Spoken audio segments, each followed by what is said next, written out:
आपने एक शबनम हत्याकांड सुना होगा जिसने अपने पूरे परिवार के 7 लोगों की हत्या कर दी थी।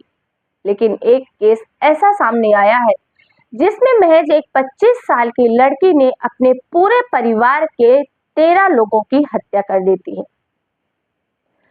दोस्तों, आज का दौर जो चल रहा है उसमें सच में ऐसी ऐसी बातें, ऐसी घटनाएं सामने आती हैं कि ऐसा लग रहा है कि ये हमारी दुनिया, हमारी जो युवा पीढ़ी है और हमारी जो सोच है वो कहाँ जा रही है। दोस्तों, आखिर इस लड़की ने अपने पूरे परिवार की हत्या क्यों की, वो भी इतने शातिराना तरीके से कि महीनों तक पुलिस तक को शक नहीं हुआ और पुलिस ढूंढने में नाकाम रही। दोस्तों नमस्कार, मैं ज्योति सिंह आपके अपने चैनल क्राइम शूट में आप सभी का हार्दिक स्वागत करती हूँ। आगे बढ़ने से पहले दोस्तों, अगर आपने अभी तक मेरे चैनल को सब्सक्राइब नहीं किया है तो प्लीज सब्सक्राइब कर लीजिए। साथ ही अगर आप मेरे चैनल से रिलेटेड कोई भी सजेशन देना चाह रहे हैं तो प्लीज कमेंट करना ना भूलिए। दोस्तों, ये जो सच्ची घटना आपको आज बताने जा रही हूँ ये पाकिस्तान की है, ये हमारे देश इंडिया की नहीं है, लेकिन घटनाएं सिमिलर होती रहती हैं, इसलिए इसमें एक जागरूकता जरूर आपको मिलेगी। पाकिस्तान की ये सच्ची घटना है वहां का जो सिंध जिला है उसके अंतर्गत एक गांव है खैरपुर, वहां की ये सच्ची घटना है। 19 अगस्त 2024 को जो गांव में एक मौजूदा परिवार था उसमें से बहुत भागा दौड़ी हो रही थी। सब लोग इधर उधर परेशान हो रहे थे और जैसे ही आसपास के लोगों को पता चलता है वो जाकर देखते हैं तो सब हैरान हो जाते हैं। दरअसल उस घर में मौजूद 13 व्यक्ति सभी को उल्टियां हो रही हैं, कोई बदहवास होकर नीचे गिर रहा है, सभी की हालत ऐसी हो रही है कि कोई सांस तक ढंग से नहीं ले पा रहा है। गांव वाले ये नजारा देखकर हैरान हो जाते हैं। सारा का सारा गांव इकट्ठा हो जाता है और जितना जल्दी हो सके सभी को जो भी सुविधाएं मिलती है, क्योंकि व्यक्ति एक नहीं थे, 13 व्यक्ति थे, सभी उसको हॉस्पिटल लेके जाते हैं। हॉस्पिटल पहुंचने तक ही लगभग 9 लोगों की मौत हो जाती है। जब हॉस्पिटल ले जाया जाता है तो डॉक्टर पुष्टि करते हैं कि 13 में से 9 लोगों की मौत हो चुकी है ऑलरेडी, और जो 4 लोग बचे हुए हैं उनकी भी हालत बहुत नाजुक है। पूरे गांव में मातम पसर जाता है, पूरे जिले, पूरे इलाके में सभी ये सनसनी वाली न्यूज फैलती है और हर कोई हैरान था कि आखिर एक ही परिवार में 13 लोगों की एक साथ कैसे ऐसी हालत हो सकती है। सिर्फ बची थी एक लड़की जिसका नाम शाइस्ता था, जिसकी उम्र महज 25 साल थी। उसका रो रो कर बुरा हाल था क्योंकि उसने अपनी नजरों के सामने अपने परिवार को तड़प तड़प कर मरते देख रही थी। तुरंत ही नजदीकी पुलिस को सूचना दी जाती है। पुलिस मौके पर पहुंचती है और डॉक्टर से पूछताछ की जाती है कि आखिर इस परिवार के लोगों को हुआ क्या है। डॉक्टर कहते हैं कि ऐसे तो कोई बीमारी नहीं है, कुछ नहीं है, इन लोगों ने अभी थोड़ी देर पहले ही खाना खाया है और ऐसा लग रहा है कि शायद खाने में ही कुछ न कुछ मिलाकर इन सबको दिया गया है और इसी वजह से इन लोगों की मौत हो रही है। पूरा दिन इसी तरीके से जांच पड़ताल खोजबीन में निकलता है। जैसे ही 20 अगस्त आता है, परिवार के जो 4 लोग बचे हुए थे उनकी भी मौत हो जाती है, यानी कि पूरे के पूरे परिवार के 13 लोग मर चुके थे, जिसमें शाइस्ता के माँ बाप, भाई बहन, भाभी, भतीजे भतीजी, छोटी बहनें, भरा पूरा परिवार 1 मिनट में दफन हो चुका था। सब लोग परेशान थे, लेकिन कहीं ना कहीं पुलिस के मन में एक बात खटकती रहती है कि अगर पूरा परिवार की ये हालत है, पूरे परिवार ने खाना खाया था, तो इस लड़की जो कि शाइस्ता थी इसने खाना क्यों नहीं खाया और इसे कुछ क्यों नहीं हुआ। पुलिस सबसे पहले शाइस्ता को अरेस्ट करती है क्योंकि पुलिस को शक था। शाइस्ता से बहुत पूछताछ की जाती है, लेकिन पुलिस के हाथ कोई भी सुराग नहीं लगता और पुलिस को मजबूरन शाइस्ता को छोड़ देना पड़ता है। लेकिन पुलिस को ये बात हजम नहीं हो रही थी कि ऐसा कैसे हो सकता है। जांच टीम, सैंपल टीम घर पर आती है। घर की एक एक छोटी छोटी चीज का सैंपल लिया जाता है जो भी खाने से रिलेटेड उस घर में मिलता है।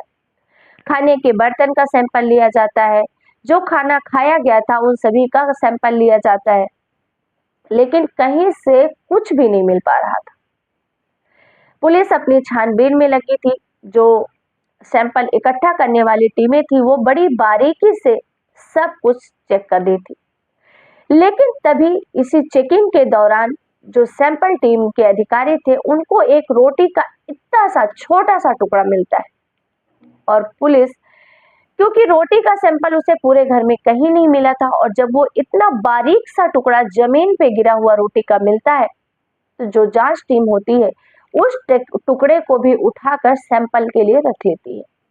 और अब वो जब सभी जांच के लिए भेज दिया जाता है, और जब पोस्टमार्टम रिपोर्ट जब उसकी रिपोर्ट आती है, सैंपल की जो रिपोर्ट आती है, उसमें पता चलता है कि ये जो रोटी का बारीक सा टुकड़ा था उसमें जहर मिलाया गया है। अब पुलिस को ये समझते देर नहीं लगती कि जितने भी परिवार वालों की मौत हुई है सभी को रोटी में जहर मिलाकर दिया गया था। और ये भी पुलिस को पूरा यकीन था कि जिन लोगों की हत्या हुई है, जो मर चुके हैं, उनमें से तो किसी ने जहर मिलाया नहीं होगा, क्योंकि जिसने मिलाया होगा अगर उसे तो ये पता ही होगा कि इसे खाने से मर जाएंगे, वो फिर भला क्यों खाएगा। अब बचती है इकलौती उस घर की जिंदा सदस्य शाइस्ता। फिर से शाइस्ता को गिरफ्तार किया जाता है, पूछताछ के लिए ले जाया जाता है, लेकिन शाइस्ता अपनी मेंटली इतनी स्ट्रांग थी, इतना उसने अपने आप को प्रिपेयर कर रखा था कि पुलिस की लाख कोशिशों के बाद भी अपना जुबान नहीं खोलती है और पुलिस को दोबारा मजबूरन शाइस्ता को छोड़ना पड़ता है। लेकिन पुलिस हार मानने वालों में से थी नहीं। वो अपने इस केस को वो सॉल्व करना चाहती थी, क्योंकि ये पूरे देश का, पाकिस्तान का चर्चित केस बन चुका था, क्योंकि एक ही परिवार के 13 लोगों की मौत हुई थी। अब पुलिस अपने तरीके से जो शाइस्ता के करीबी थे, उनके दोस्त थे, उसके सहेलियां थी, सभी से पूछताछ शुरू करती है। तो पुलिस को एक नई बात पता चलती है। बताया जाता है कि जो शाइस्ता है वो एक आमिर बख्श करके नाम के आदमी से प्यार करती है और उससे वो शादी करना चाहती है। ये बात उसने अपने घर वालों को भी बताई थी, लेकिन उसके घर वालों ने इस शादी के लिए इनकार कर दिया था और कुछ ही वक्त पहले शाइस्ता की शादी कहीं और तय कर दी गई थी। पुलिस को फिर से एक मौका मिलता है पूछताछ शुरू करने का, लेकिन इस बार पुलिस के पास एक नहीं बल्कि 2 लोग थे। एक पुलिस शाइस्ता को गिरफ्तार करती है और दूसरी तरफ ये जो आमिर बख्श था उसको भी गिरफ्तार किया जाता है। पहले तो दोनों से पूछताछ नॉर्मल तरीके से की जाती है, लेकिन पिछली बार की तरह वो दोनों बहुत शातिराना तरीके से बचने की पूरी कोशिश करती हैं। लेकिन अब पुलिस को पूरा यकीन था कि ये मामला इन दोनों के से रिलेटेड है, इन दोनों ने ही हत्याकांड को अंजाम दिया है, और इसीलिए फिर पुलिस थर्ड डिग्री का इस्तेमाल करती है। जब अपनी शक्ति पर आती है तो दोनों आखिरकार टूट ही जाते हैं और शाइस्ता कहती है कि हाँ, मेरे द्वारा ही मेरे परिवार की हत्या हुई है, लेकिन ये सब मैंने जानबूझकर नहीं किया है, क्योंकि मुझे ये बात नहीं पता थी कि मेरे परिवार के लोग मर जाएंगे। पुलिस हैरान होती है कि तुमने ही तो अपने परिवार वालों को जहर मिलाकर दिया है, फिर तुम्हें कैसे नहीं पता था कि ये मर जाएंगे। तो शाइस्ता कहती है कि जो मेरा प्रेमी आमिर बख्श है, उसको मैंने बताया था कि मेरी शादी मेरे घर वालों ने कहीं और तय कर दी है, कोई ऐसा उपाय बताओ कि हमारी शादी में कोई प्रॉब्लम नहीं आई। और तभी आमिर ने मुझे एक पाउडर लाकर दी थी, एक दवाई लाकर दी थी, और उसने बोला कि जब तुम खाना बनाना तो आटे में, जो पिसा हुआ आटा होता है, आटा गूंथने से पहले उसमें इस दवाई को पूरी तरीके से मिला लेना, और उसके बाद इस दवाई को मिलाकर आटा की रोटी बनाकर सभी परिवार वालों को खिला देना, बस तुम नहीं खाना। हालांकि मैंने आमिर से उस वक्त कुछ पूछा नहीं था कि ये चीज किस चीज की दवाई है, ये किस तरीके से काम करेगी, क्योंकि मुझे आमिर पर पूरा भरोसा था, मैं उससे प्यार करती थी। जब मैं ये रोटी खिला देती हूँ और मेरे परिवार वालों की हालत खराब होने लगती है तो मुझे शक होता है, और मैं आमिर से पूछती हूँ फोन लगाकर कि तुमने जो किया था वो मैंने खिला दिया है, लेकिन मेरे घर वालों की हालत ऐसी हो रही है। तब मुझे आमिर बताता है कि जो दवाई मैंने तुम्हें दी थी दरअसल वो जहर थी और अब तुम्हारे परिवार के सारे सदस्य मर जाएंगे। उसके बाद तुम और हम आराम से शादी कर लेंगे। लेकिन इसके बाद वो मुझे ये भी कहता है कि पुलिस कितनी भी कोशिश करे, कितनी भी पूछताछ करे, तुम्हें अपना मुंह नहीं खोलना है। जब मैंने ये दवाई दी थी तब मुझे ऐसा लगा था कि शायद आजकल जो काफी सारे टीवियों में भी देखने को मिलता है ऐड कि अपनी इच्छाएं पूरी करवाने के लिए ऐसा करें, ये दवाई खिलाए, वो दवाई खिलाए। तो मुझे यही लगा था कि आमिर ने कुछ ऐसी दवाई दी है जिसको खाने के बाद शायद मेरे परिवार वालों का मन बदल जाएगा और मेरी शादी वो आमिर से करवा देंगे। लेकिन दरअसल वो जहर था और इस तरीके से जहर खाने से मेरे पूरे परिवार की हत्या हो गई। इस केस में भले ही जो शाइस्ता होती उसे नहीं पता होगा कि ये जहर है, लेकिन जहर दिया तो उसी ने था। और इस तरीके से जब इस घटनाक्रम का खुलासा होता है तो पूरा पाकिस्तान पाकिस्तान क्या, इंडिया में कई सारे न्यूज चैनल ने, कई सारे क्राइम चैनल ने इस पर वीडियो भी बनाई और सभी लोग काफी हैरान में थे। जिसको ये बात पता चल रही थी वो हर कोई यही सोच रहा था कि एक इंसान के प्यार की वजह से इस एक लड़की ने अपने पूरे परिवार के प्यार को खत्म कर दिया, पूरा परिवार ही खत्म कर दिया।